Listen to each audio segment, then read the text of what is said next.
We are joined right now by one of the top college football writers in the game, writes for Yahoo Sports, contributor to On3. Ross Dellenger is with us. Ross, appreciate you taking some time. Yeah, give him a round of applause. You're very nice. There's not many rounds of applause here, Ross. You actually getting some special treatment from the guys. There's a lot to get into. Big slate of games coming up on the calendar tomorrow, but we got to start here. What's actually happening at North Carolina?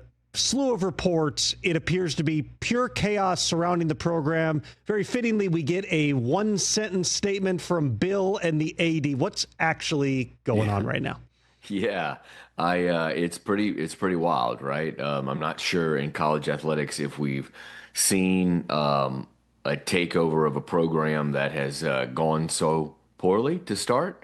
They don't have any power conference wins, but not only that, they just look bad, right? And I think internally within the staff there and administratively, there are a lot of people sort of at odds. There are a lot of people there that didn't agree to begin with the hire, right? I think it's been made very clear that the athletic director there, Bubba Cunningham, who's kind of on the way out, didn't make the hire, right? And that he was sort of overruled. And I think part of the reason he didn't make the hire, Tom, is many people in college, including probably Bubba, thought that it would not go well and may go exactly, sort of how it's gone. And that is very, very poorly.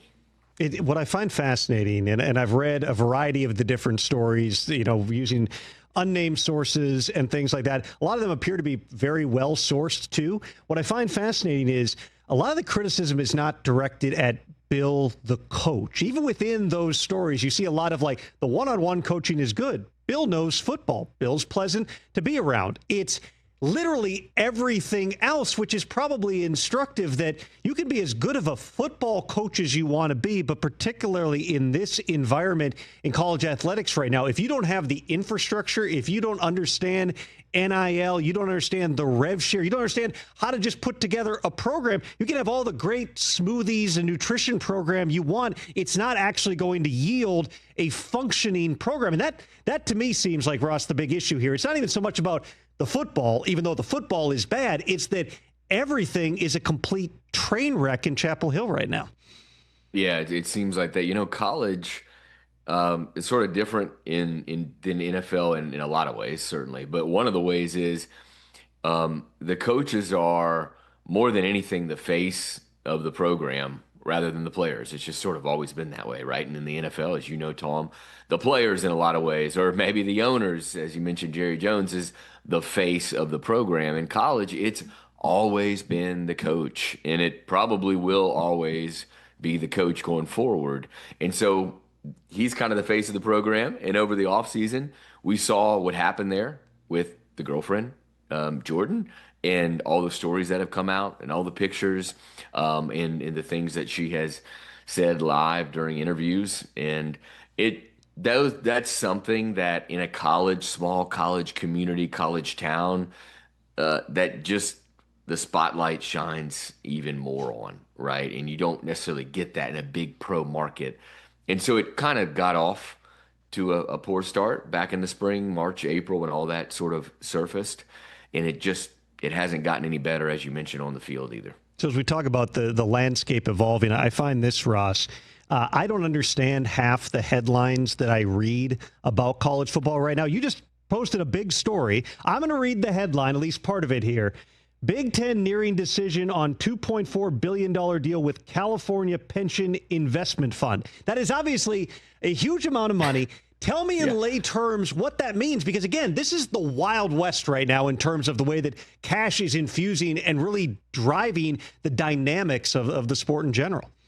Yeah, I mean, college sports, specifically college football and major college basketball, is sort of evolving into a professional entity, sort of a quasi-professional entity. I always say that college athletics is in this purgatory, right? It's moving away from amateurism, where it was for so long, and it's being pulled, right, toward professionalism. And so it's sort of caught in this middle ground, right? There's no collective bargaining agreements or anything like that. There's no employment.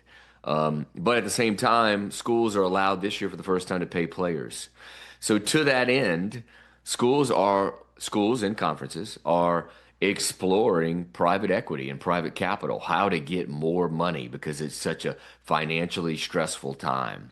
And mainly it's stressful for a few reasons, Tom, right? They spend a lot of money on coaching salaries, and they lose a lot of money on all their Olympic sports, right? So those two things are starting to cause this financial stress when now you have to pay $20 million to mostly football and basketball athletes in revenue share. So everybody's exploring this private equity, private capital, and the Big Ten has found potentially our first big landmark a private capital site sort of deal, right?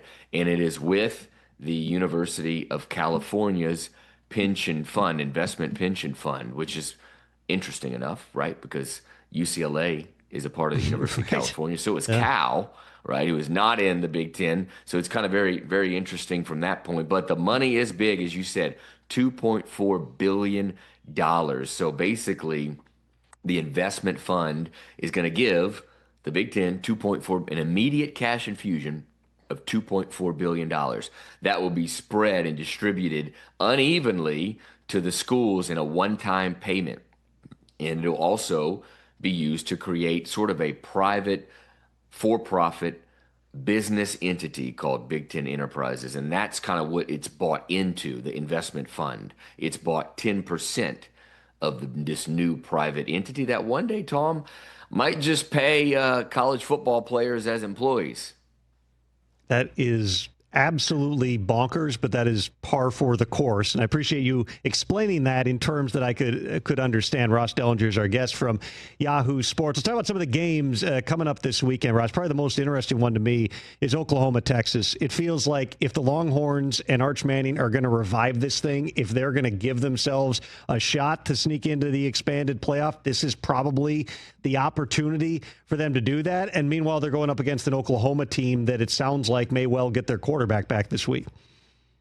Absolutely, yeah. For Texas, you are backed against a corner. You already got two losses, and look, they were, one of those losses was certainly against probably the best team in the country in Ohio State. But you really, at this point in your schedule, which is a very hard one, you can't really afford another loss, right? And so they are kind of backed in a corner. And as you mentioned, Arch Manning has struggled, 5 interceptions through 5 games. And you've got John Mateer on the other side, Oklahoma, and a defensive front for Oklahoma, probably the best that I've seen in college football this year. And John Mateer looks like he's going to play, right? He was upgraded from questionable to probable now, despite having surgery just 16 days ago on a broken hand, a thumb, a throwing hand at that. But it does look like he is going to at least give it a go to try to play. But this is a fascinating matchup to see how John Mateer fares and see how Arch Manning will hold up against a very good Oklahoma front. We've also got a top 10 matchup, Indiana going up against Oregon. It's amazing what Kirk Cignetti has done for that Hoosiers program. This feels like one of those measuring stick type games. It was a great story last year, obviously, getting into the college football playoff. The fact that Indiana's quarterback at the time played with a torn ACL basically the entire season. But this is, it's one thing to be relevant and in the conversation. It's another thing to go up against a nationally ranked powerhouse every single year type of program and get a win.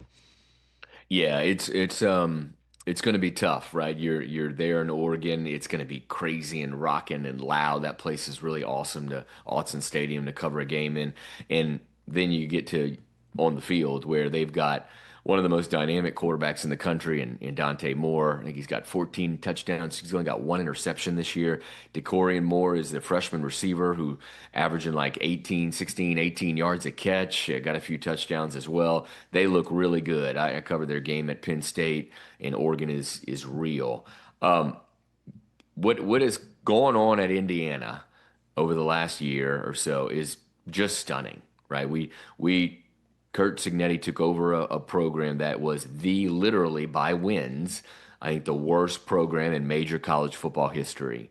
and he led them to the playoffs last year and 11 wins. And then this year they're 5-0, and they might have a better team than last season's team. The defense is probably playing better. You got Fernando Mendoza at quarterback. Really impressive. He's been really good. 16 touchdowns, 1 interception. Man, Tom, I am ready for this one. It should be fun. Fernando Mendoza, he had a lot of offers. I know that in terms of where he was going to end up. The fact he chose Indiana as much as anything probably speaks to what Kirk Cinetti has done. Last thing for you, we got some other big ones. Obviously, you got Alabama against Missouri. You got Washington State against Ole Miss. Then you got Ohio State, that this isn't a huge game for them. But in your mind, talking to all the people that you do within college football, is this a situation where the Buckeyes are the clear favorites here to be the national champions? In other words, is it them and everybody else, or is there real debate right now about who the best team in college football is? Well, I think there's some debate for me at the top: Ohio State, Miami, Oregon. I think those are sort of the three that you can make an argument who's the best team in college football. Beyond that, I think the argument gets a little more difficult. Oregon, Ole Miss, Texas A&M. You could throw some of those around, but I would say that Miami's offense is the best I've seen this year in college football. I would say Ohio State's defense is the best I've seen this year in college football. So to me, I got Miami number one in my poll, but they're all really tight. And you mentioned the big game for Ohio State, this week. They don't have a lot of big games left on the regular season schedule, like I guess at least against top 25 competition. So, Tom, this might be their biggest test until they get Michigan at the end of the year, a game, of course, they have lost 4 straight years.